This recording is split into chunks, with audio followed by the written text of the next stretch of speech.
Bom, então, primeiro eu gostaria de agradecer o convite, né? Então, e vocês com certeza em todo momento me colocaram lá em cima e aumentaram todas as expectativas em relação a talvez essa palestra.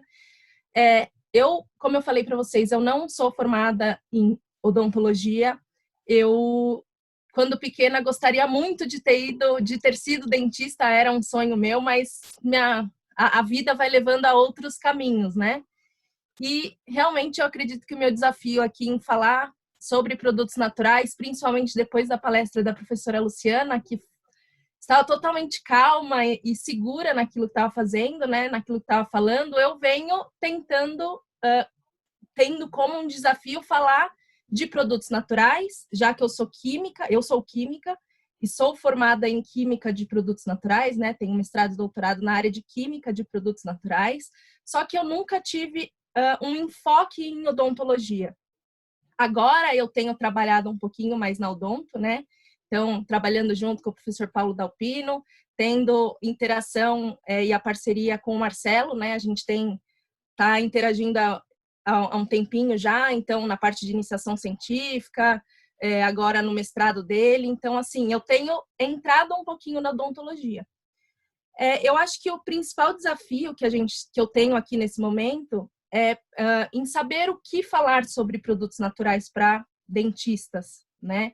Porque, principalmente num evento que é de estética e que tem tantos temas diversos.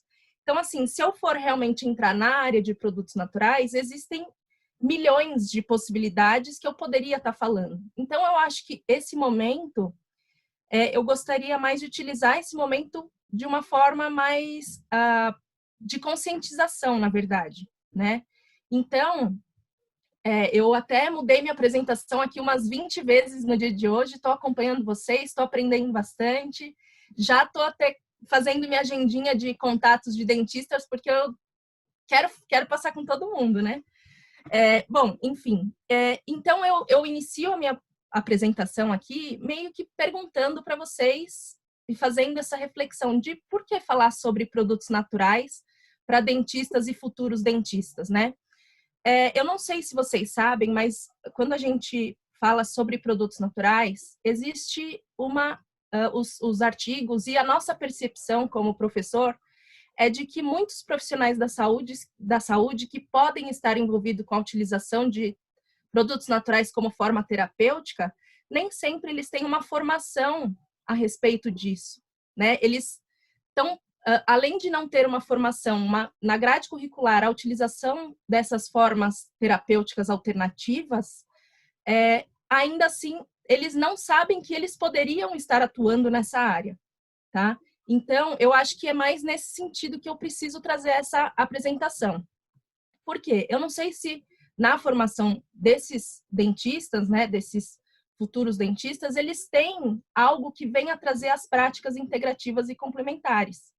Então, para quem não sabe, essas práticas integrativas e complementares, elas são geralmente fundamentadas no conhecimento popular, né? E basicamente tudo que vem trazendo sobre a utilização de produtos naturais são baseadas em questões etnobotânicas, etnofarmacológicas, ou seja, é o conhecimento popular que acaba regendo a utilização deles, né? Então, eu não sei se vocês sabem, mas existem diversas práticas integrativas e complementares e o Conselho Federal de Odontologia reconhece o cirurgião dentista como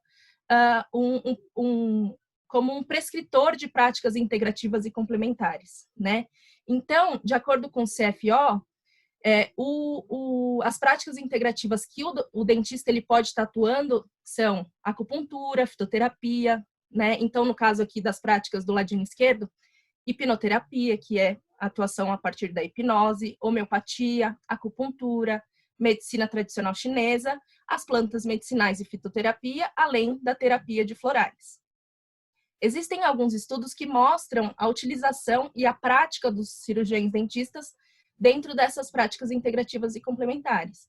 Então, uma prática que vem sendo bastante utilizada é a laser terapia e a fitoterapia. São as duas terapias, as PICs, mais utilizadas pelos cirurgiões dentistas, né? Inclusive, a gente teve até a palestra hoje de manhã, a primeira palestra, que falava sobre a utilização do laser, né, como forma terapêutica.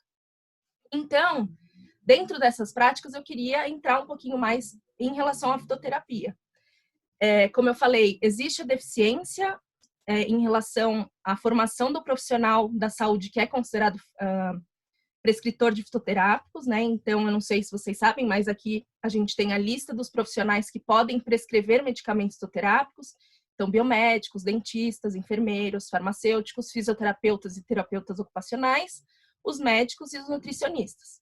Então, para que o cirurgião dentista ele possa atuar diante da fitoterapia, ele precisa de uma formação sólida, né, e experiência comprovada na área de fitoterapia. Então, ele precisa comprovar que ele atua com a fitoterapia por 5 anos, nos últimos 10 anos.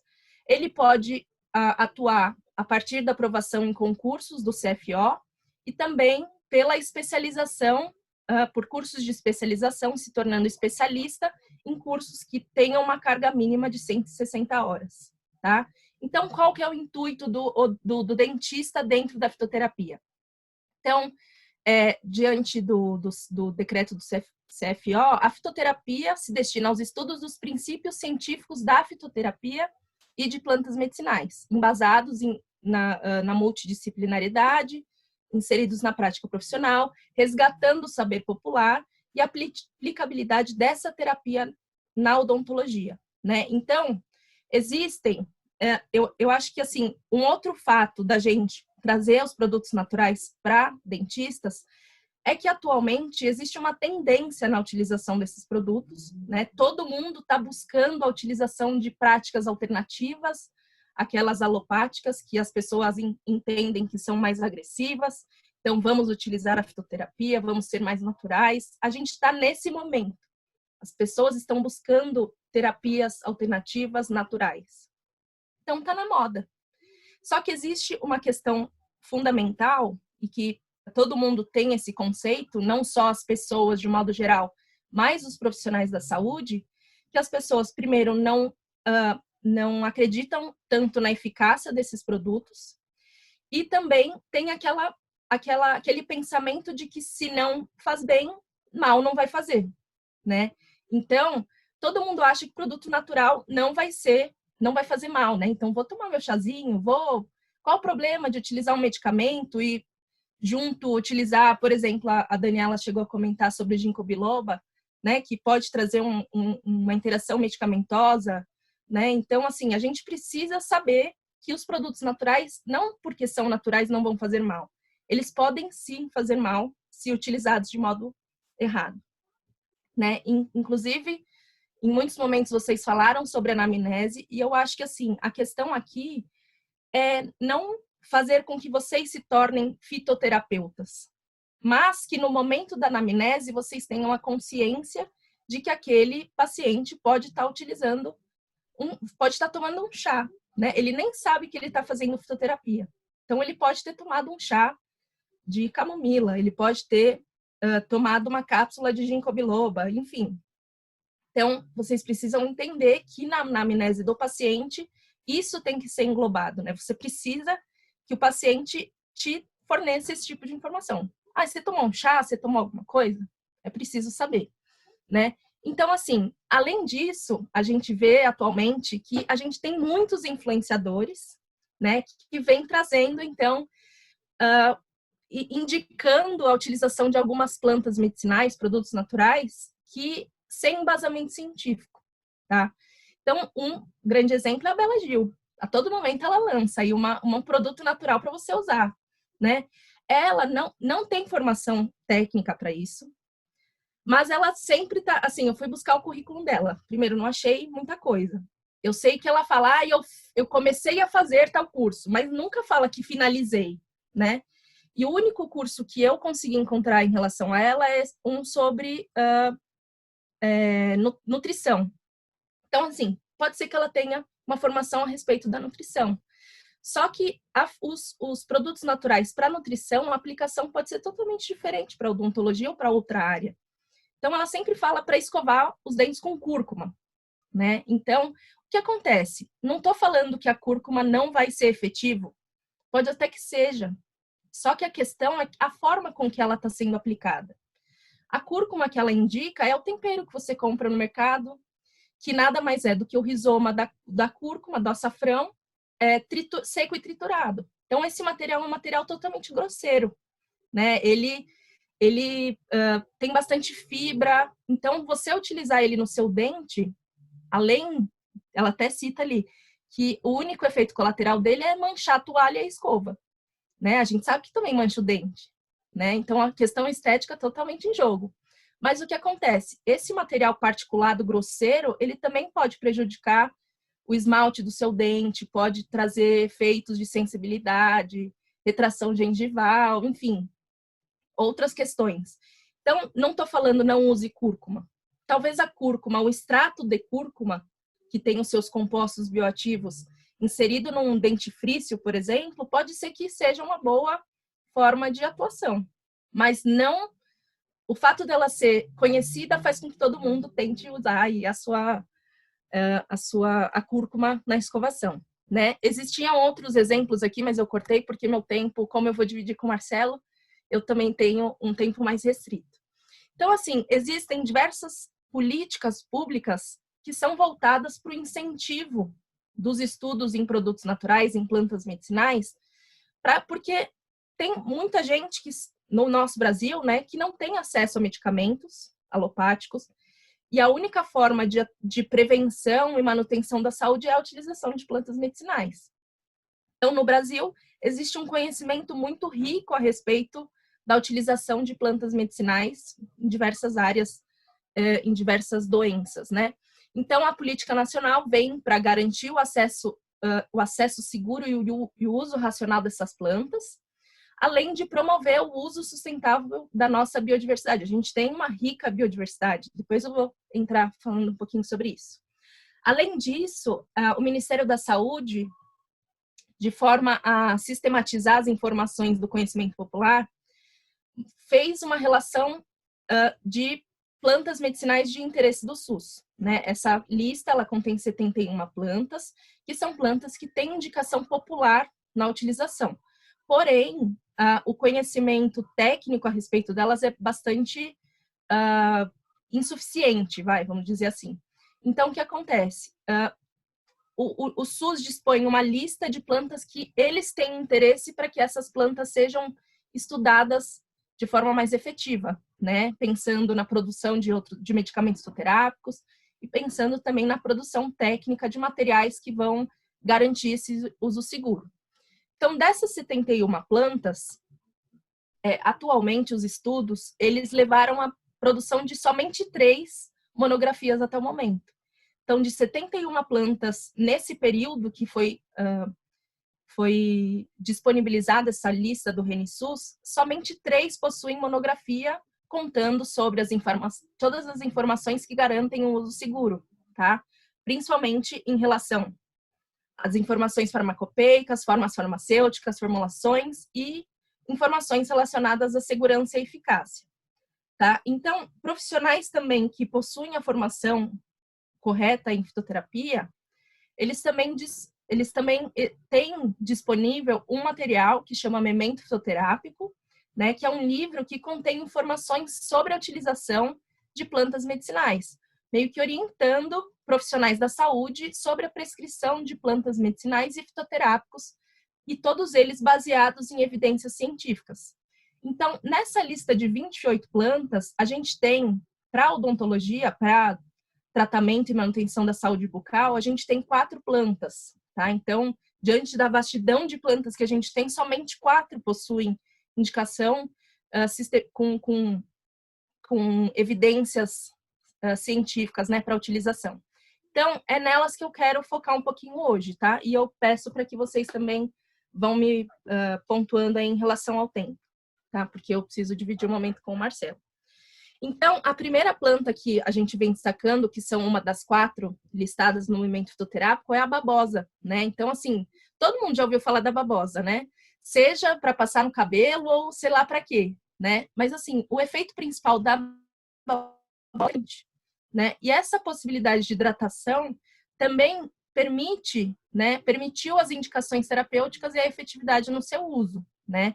Então, no caso aqui, a babosa ela é indicada, então, para queimaduras e, no caso da odontologia, ela tem uma aplicação mais interessante em relação à sua ação cicatrizante. A gente, aqui, como eu falei, nem as plantas não necessariamente possuem uma atividade sem trazer um malefício, né? Então, assim, para que você não possa, para que você, no caso da babosa, utilize ela de forma segura, a gente tem que se ater ao fato de que a forma de preparo desse medicamento, desse fitoterápico, vai prevenir, então, as interações medicamentosas e os efeitos adversos. Eu não sei se vocês já tiveram a oportunidade de ter o contato com a babosa, mas a partir do momento que a gente coleta a planta, ela solta meio que um líquidozinho amarelo, né? Vou até passar aqui para o próximo slide. E esse líquidozinho amarelo, ele contém derivados antracênicos. E esses derivados antracênicos, eles levam, então, a dermatite de contato. Então, se você não fizer um bom uso dessa planta, você pode ter um prejuízo, tá? E essa gelatininha que fica dentro, até que a Dani fez um movimento aí de que é bem pegajoso, esse é o princípio ativo, a parte vegetal que é utilizada e que tem a indicação terapêutica. Então, esse material, essa mucilagem que a gente chama, ela é formada basicamente por polissacarídeos e outros compostos, né? Então, um deles que vale destacar que traz o efeito terapêutico é o acemanano, né? Então, assim, existem estudos que mostraram que a sua efetividade no processo de cicatrização se dá principalmente em relação à odontologia, né? A doenças bucais, né? É pela possibilidade de proliferação de fibroblastos gengivais, também estimula a formação de queratinócitos, vascularização endotelial e também permite o estímulo de colágeno do tipo 1. Então, por conta desse efeito, a gente tem a possibilidade de utilização em cicatrização, tá? Além disso, existem alguns estudos que mostram que um enxaguante bucal com mucilagem de babosa permitiu, então, cicatrizes melhoradas em locais cirúrgicos periodontais. Então, existe a possibilidade de utilização da babosa, tá? Outra planta que está ali dentro do memento fitoterápico é a calêndula. Então, todo mundo também provavelmente já ouviu falar sobre a calêndula. Então, existem alguns fitoterápicos no mercado que possuem calêndula, né? O extrato de calêndula, até alguns para crianças, né? Para utilização de creme hidratante e tudo mais. Mas aqui, no memento, ele vem indicando a calêndula por conta da sua atividade anti-inflamatória, cicatrizante e antisséptica. Tá? Inclusive, eles indicam para o tratamento de lesões de pele e mucosa. Então, as formas farmacêuticas mais indicadas, no caso da odontologia, para que você utilize como forma de bochecha e gargarejo, é a infusão e a tintura desse material vegetal. Né? Então, assim, aí vem outra questão que é bastante importante, você ter o conhecimento sobre termos técnicos de fitoterapia. O que é infusão? O que é tintura? Né? Infusão nada mais é do que um chazinho. Um chá de uma planta é uma infusão. Então, assim, o simples fato de você utilizar o chá de uma planta te permite fazer um tratamento como anti-inflamatório, cicatrizante, antisséptico, né? Uma questão pontual aqui que é bastante importante é que essa infusão, essa tintura, ela não pode ser engolida, né? Então, para a calêndula, é só uso tópico. Então, como forma de bochecha e gargarejo, você pode utilizar desde que você depois cuspa esse material, né? Então, aqui vale destacar que a utilização da calêndula pode trazer também efeitos adversos. Então, pode ter a reação alérgica, sensibilização da sua pele, além de ter outros efeitos como espermicida, antifertilizante e uterotônico. Então, assim, existem efeitos comprovados em relação aos efeitos adversos dessa planta. Então, isso que a gente tem que destacar. Não adianta só usar e achar que não vai fazer mal. Se utilizado de forma errada, pode sim fazer mal. Então, o que foi visto para a calêndula é que houve, então, uma atividade na cicatrização de tecido lesionado após cirurgia periodontal. Permitiu, então, reduzir a intensidade de mucosite orofaríngea, além de uma atividade antisséptica, quando utilizado como tintura após a extração de terceiros molares. Então, outra indicação para a calêndula. Uma outra planta que é bastante citada para odontologia é o alecrim-pimenta. Então, não confundam essa espécie com o alecrim, né? Aquele alecrim que a gente utiliza na comida, né? Esse é o alecrim-pimenta, que tem o seu óleo essencial bastante difundido em relação às suas propriedades medicinais, terapêuticas. A indicação do alecrim-pimenta é como anti-inflamatório e antisséptico da cavidade oral, além de outras atividades que não cabe aqui destacar. Então, a forma farmacêutica com alecrim-pimenta é como infusão, tintura e colutório, né, que é o enxaguante bucal. E, como efeito adverso, a utilização dessa infusão pode provocar dor na boca e alteração no paladar. Além da aplicação tópica, né, na pele, pode causar, então, ardência nessa pele. A contraindicação para a utilização do alecrim-pimenta é não utilizar em gestantes, lactantes, crianças, diabéticos.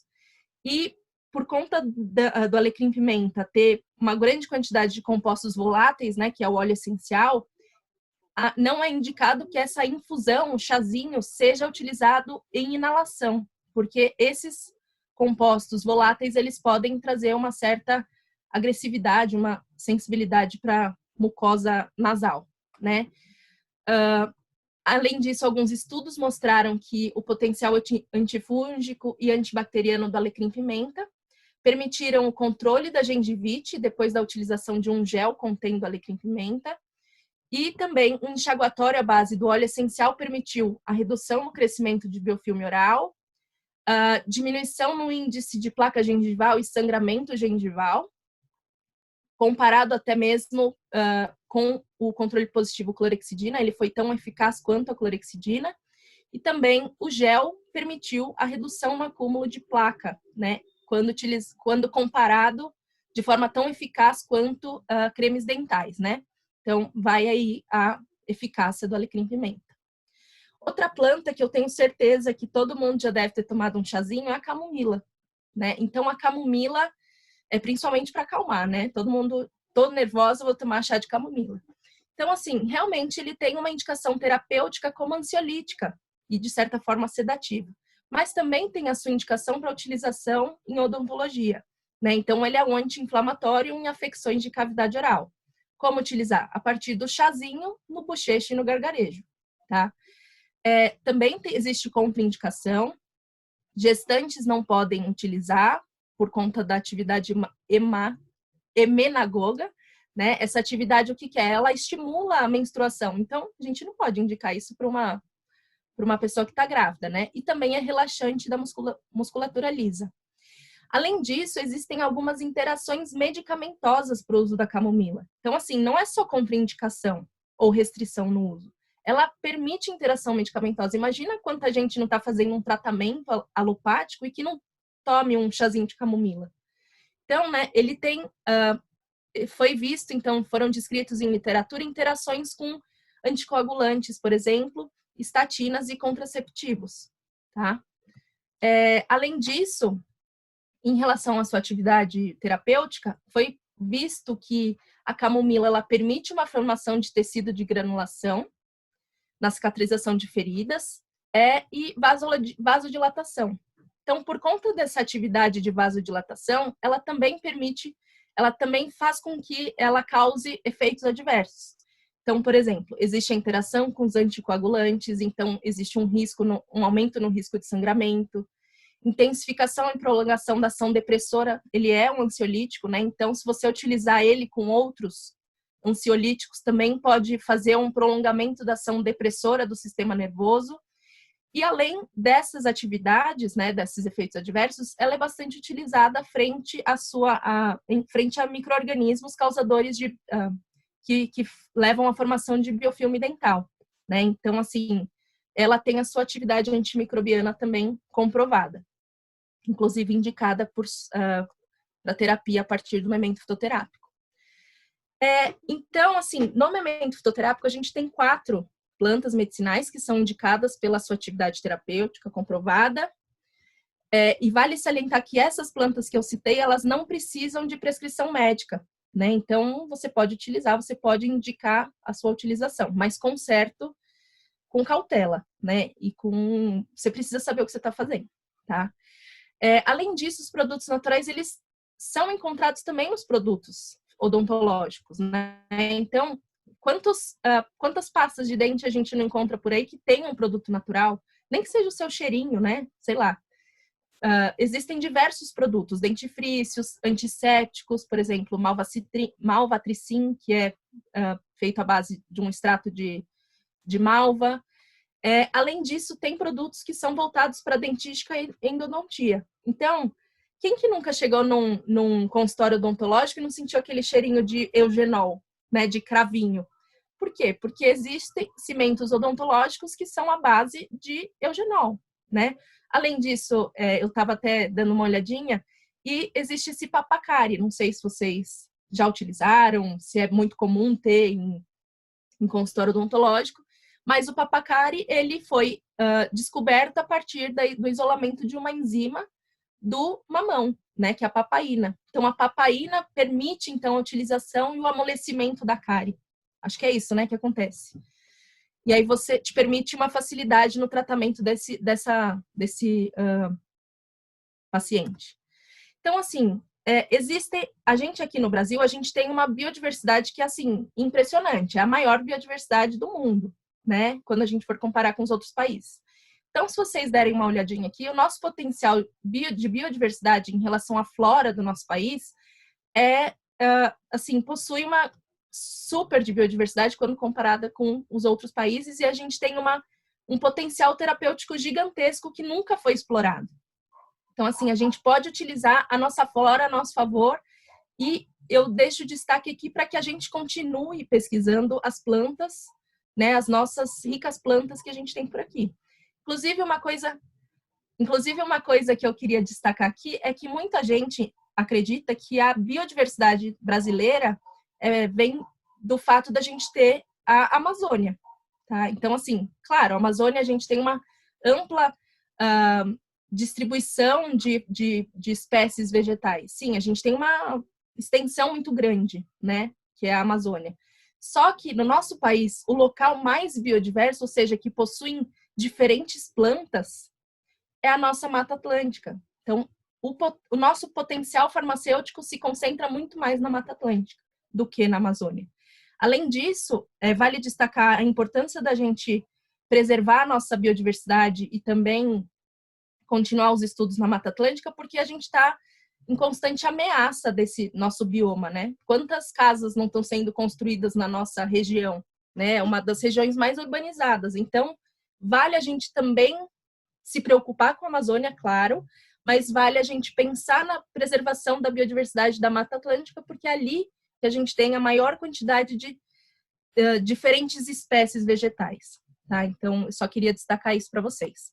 Além disso, a gente sabe que existem outros milhares de produtos naturais que estão presentes em consultórios odontológicos. Poderia aqui trazer vários. Cortei um monte aqui da minha apresentação porque não ia dar tempo.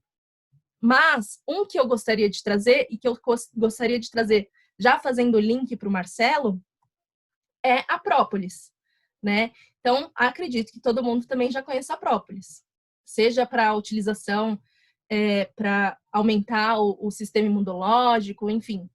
Então, não sei se vocês sabem, mas a própolis é uma resina produzida por abelhas, né? Apis mellifera.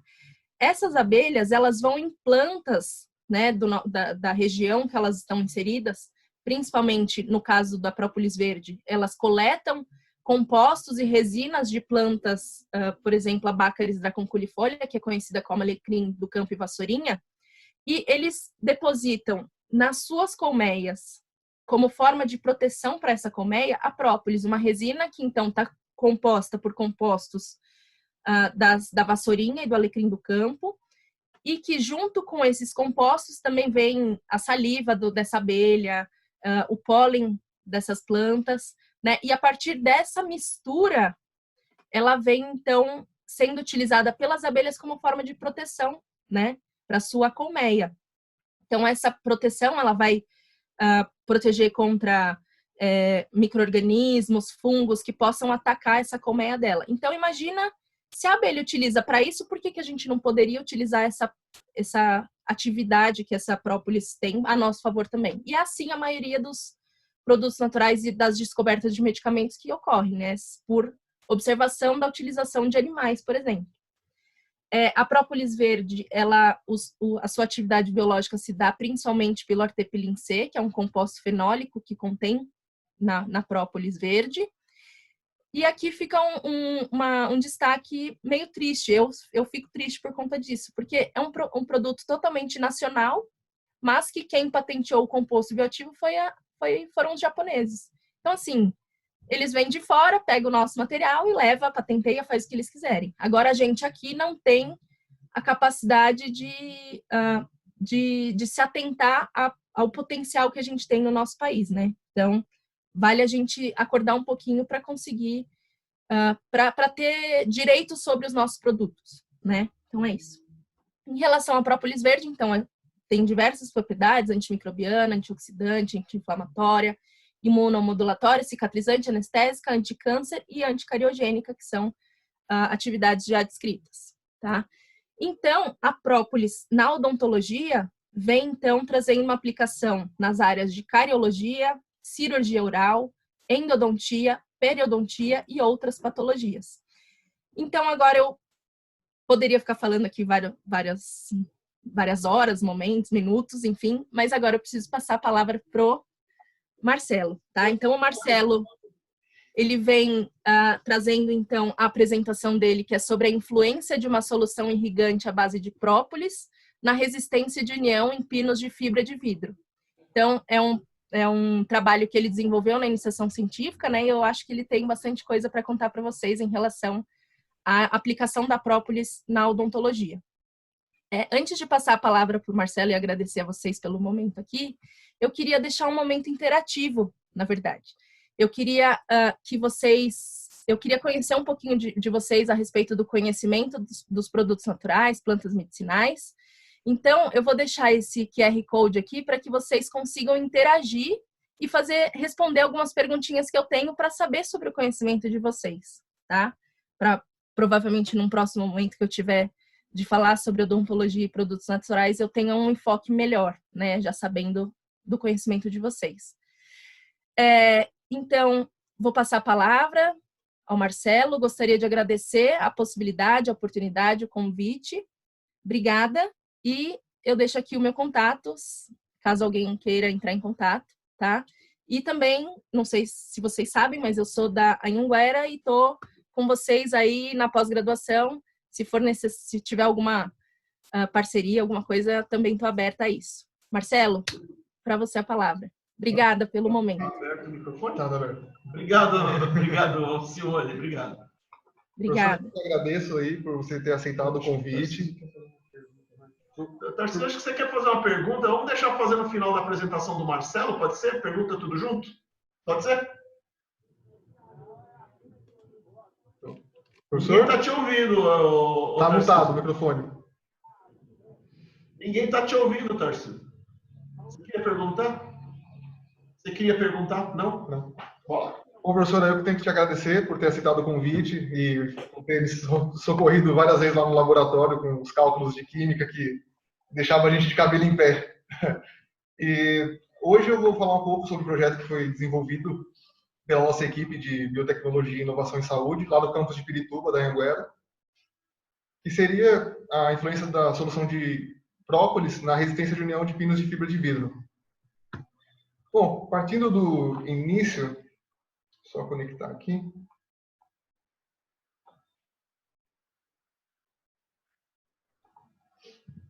Partindo do início, o tratamento endodôntico, ele só é realizado quando a polpa está em fase irreversível, ou seja, quando ela está necrosada, quando não tem mais um tratamento não invasivo para ser tratado o dente, no caso.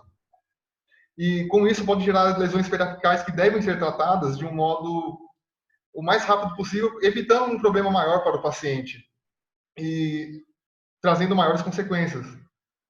É necessário uma série de passos que devem ser seguidos rigorosamente para que esse tratamento seja realizado com sucesso. A terapia endodôntica ela envolve 3 passos muito importantes, que seriam o mecânico, que seria a utilização de lima, seja ela manual ou automatizada, o químico, que seriam as soluções irrigantes, e o tratamento físico, que seria a irrigação e aspiração associada. Hoje, na odontologia, o protocolo padrão, o padrão ouro utilizado nos consultórios seria o hipoclorito de sódio de 1 a 10%, variando do modo que o profissional de saúde aprendeu a manipular a solução dentro do canal. O EDTA a 17% e uma irrigação final de hipoclorito novamente.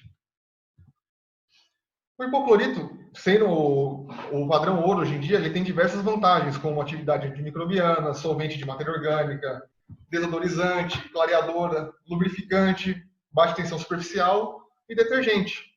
Porém, nem tudo é mar de rosas. Ele também tem suas diversas desvantagens, sendo instável ao armazenamento, inativo por matéria orgânica, corrosivo, irritante para a pele, tanto que existem casos de extravasamento que o paciente causa um edema, e em alguns casos tem que executar uma drenagem pós-operatória, tem um forte odor e descola tecidos. A própolis foi uma substância que nos foi proposta de criar uma solução irrigadora na pós-graduação. Ela tem atividades antimicrobiana, antioxidante, anti-inflamatória e baixa citotoxicidade, ou seja, ela é mais biocompatível, trazendo diversos benefícios para a área da endodontia. Nós começamos o projeto realizando as caracterizações da própolis. Calculamos o teor alcoólico, o teor de cera, teor de fenóis totais, atividade antioxidante, teor de sólidos solúveis, teor de flavonoides, espectrofotometria e análise de HPLC. Tudo para saber o quão ela poderia ajudar e evitar uma possível piora do protocolo de tratamento. A composição dela foi desenvolvida por um aluno de doutorado, o Fernandes Creme. Basicamente, ela era um extrato de própolis verde com EDTA 5% e uma solução surfactante, um sabão. Com isso, após termos o produto desenvolvido, nós utilizamos um protocolo de 3 cimentos para poder testar se modificaria ou não a resistência de união dos pinos, que seriam cimentados posteriormente dentro do canal. Utilizamos o Relax Arc, que é um cimento convencional, segue o protocolo de ácido fosfórico mais adesivo, previamente a cimentação. O Panapa, que é um cimento automuncionante, que ele dispensa o passo do ácido fosfórico, porque ele já tem a composição ácida, e o sistema adesivo. E por último, utilizamos o 200, o Relax, que ele já tem o protocolo dele de uso único. Ele tem uma ponta automix que é projetada diretamente dentro do canal. Para isso, criamos 3 grupos.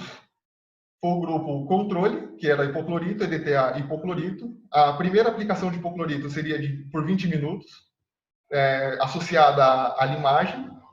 A segunda seria de EDTA por 5 minutos, para poder tirar todos os detritos do ápice do canal. E a terceira seria uma última irrigação para retirar todo esse EDTA com hipoclorito. Grupo 2, tentamos associar o hipoclorito e a própolis para saber se teria um resultado bacana associando as duas substâncias. Uma que pode ou não causar um extravasamento prejudicial e uma não totalmente, mas parcialmente natural, por assim dizer. E finalizando o protocolo com o hipoclorito novamente. E o grupo 3, que seria a utilização de uma solução salina, com a utilização da própolis e solução salina para terminar o procedimento. Ambas seguiram o mesmo protocolo de tempo, 20 minutos na primeira irrigação, 5 minutos na segunda irrigação e finalizar a limpeza da segunda aplicação com a solução salina ou hipoclorito. Aqui tem um pouco da metodologia que foi utilizada. Nós selecionamos as raízes, primeiramente, para poder fazer a cimentação desses pinos. Elas foram tratadas previamente com as soluções. Nós embutimos esses dentes em cano com resina epóxi para poder facilitar na hora do corte com a politriz. Toda a resina epóxi ela foi pesada de acordo para poder ter um padrão de protocolo do projeto. E todos os dentes eles foram cortados em secções. E cada secção tinha um padrão de tamanho de 1,5 mm. onde foi especificado através de um paquímetro da Mitutoyo.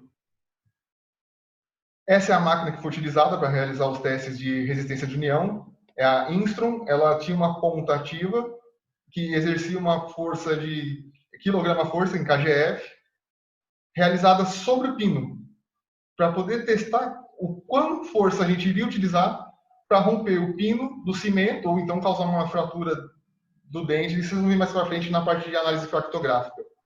Aqui temos uns exemplos das secções, como ficaram, e também do passo operatório que foi realizado.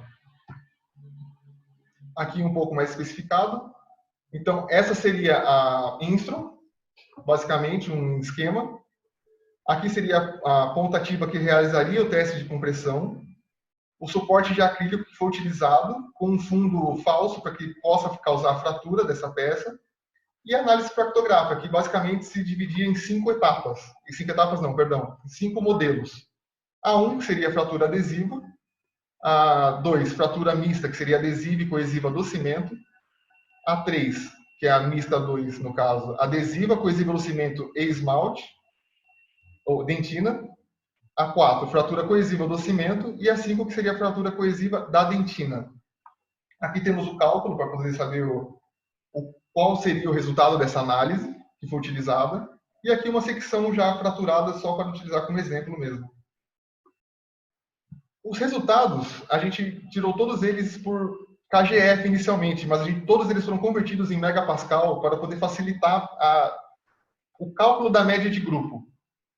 O desvio padrão que se encontra entre parênteses, aqui embaixo, como podemos ver na tabela do RILAX-ARC, e foi utilizada uma manobra de ANOVA 2 critérios para o tratamento de dentina e terços analisados, com uma diferença de Tuck de 5%. Os protocolos foram, como dito anteriormente, o hipoclorito com EDTA hipoclorito, própolis, hipoclorito e solução salina, própolis, salina. Inicialmente, no teste com o RILAX-ARC, não teve uma mudança significativa da própolis em relação à solução salina. Porém, quando ela foi associada ao hipoclorito, houve sim um aumento da resistência de união. Tá? Aqui temos as médias por terços. Podemos ver que no terço cervical a solução teve um pouco mais de efeito do que no terço médio, no caso. Aqui temos a tabela do Panavia F2.0, que é o autocondicionante, onde ele realmente demonstrou um aumento relativamente maior na parte cervical com o hipoclorito associado à própolis, o que foi uma surpresa, já que seriam duas substâncias totalmente opostas no sentido de composto bioativo. A solução salina também se demonstrou superior no teste de resistência de união, o que foi uma surpresa, já que o cimento autocondicionante, a gente imaginaria que o RILAX 200, por ele ser um cimento autoadesivo, teria uma resistência maior, por ser uma ponta automix e ser aplicada diretamente dentro do canal.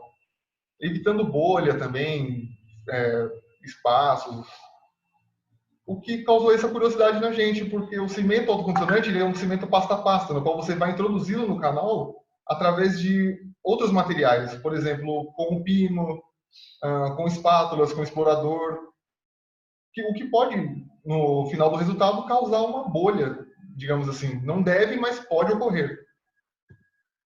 Aqui temos a análise fractográfica do RILAX-ARC, o que mostrou para a gente que a grande maioria das fraturas foram do tipo 1 e 2, que seria adesiva e coesiva do esmalte. O grupo do Panavia também apresentou uma grande porcentagem de fratura tipo 1 e 2.